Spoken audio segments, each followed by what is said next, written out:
Hello ख़वातीन और हज़रात, आज हम करने वाले हैं 5 का 87। अगर आपने मेरी 5 की 70 की वीडियो नहीं देखी तो 87 देखने का फ़ायदा हो सकता है अगर आपने पहले से पढ़ा हुआ है और सिर्फ इस सवाल में मसला हो रहा है तो 87 सॉल्व करते हैं। इन लोगों ने बोला determine the rotation of gear at E पे रोटेशन मालूम करनी है। सही है, यहाँ पे हमने क्या मालूम करना है, रोटेशन ऑफ गियर ई में एंगल ऑफ ट्विस्ट मालूम करना है। एंगल ऑफ ट्विस्ट का फॉर्मूला क्या होता है, टी ए ई, क्योंकि उसको बीच में से काटेंगे तो ए ई बोलेंगे, और length of A E upon J G. सही है, सर्कुलर शाफ्ट के लिए जे क्या होता है, π/2 r4। रेडियस हमारा कितना है, सबका यहाँ पे गिवन होगा, तो रेडियस नहीं गिवन, लेकिन कोई बात नहीं, हम इसको सॉल्व कर लेंगे। तो सबसे पहले हम यहाँ पे एक्सटर्नल फोर्सेस मालूम करते हैं। हम देख रहे हैं कि यहाँ पे 500 की एक फोर्स लग रही है, सही है, और 500 का टॉर्क लग रही है। एक टॉर्क 500 की है जिसकी वजह से एक गियर घूम रहा है, सही है, और ये गियर इस गियर पे एक फोर्स लगा रहा है, सही है। तो इस पे बन रहे होंगे दो मोमेंट इस वाली बॉडी पे।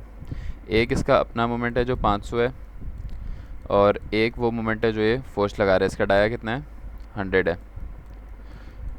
और जब मैं इसको यहाँ से काटूँगा, इसका अपना जो टॉर्क बनेगी यहाँ से, अगर ये क्लॉकवाइज है तो ये एंटी क्लॉकवाइज बन जाएगी, और ये तीसरा लग जाएगा माइनस में, सही है, माइनस टी ए ई कह देंगे हम इसे। देखते हैं, इक्वल टू 0, यहाँ प्लस ये देखते हैं माइनस में लगेगा पॉजिटिव।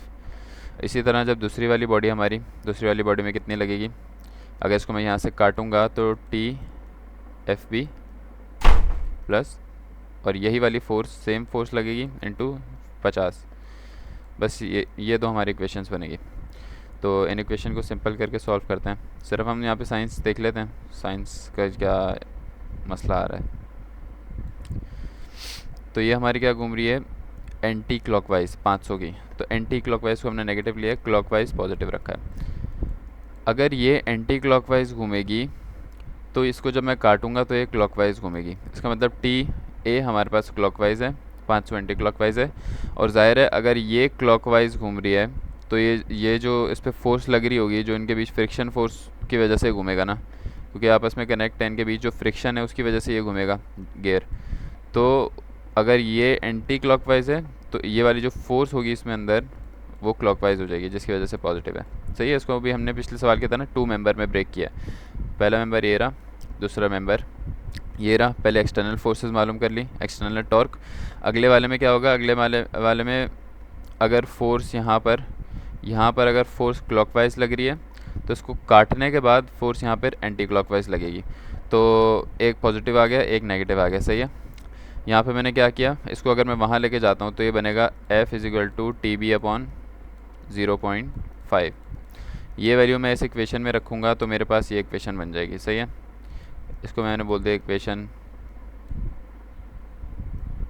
बी बोल दिया। अगली चीज़ हमारे पास कैसे बनेगी इक्वेशन, हम देखते हैं।